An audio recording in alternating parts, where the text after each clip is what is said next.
Michael with Michael Beach Coaching and Consulting. Another video today about leadership.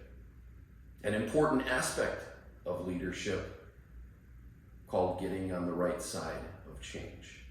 My advice, my friends, would be that you seek change, because it's never going to slow down. It's never going to stop coming.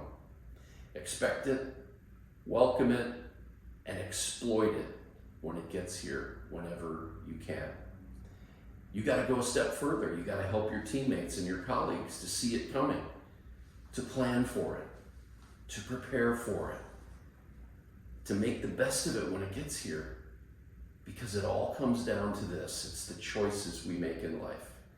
If change is coming, then I'm going to get ready for it. And when it gets here, I'm going to welcome it. And I'm going to get in front of it.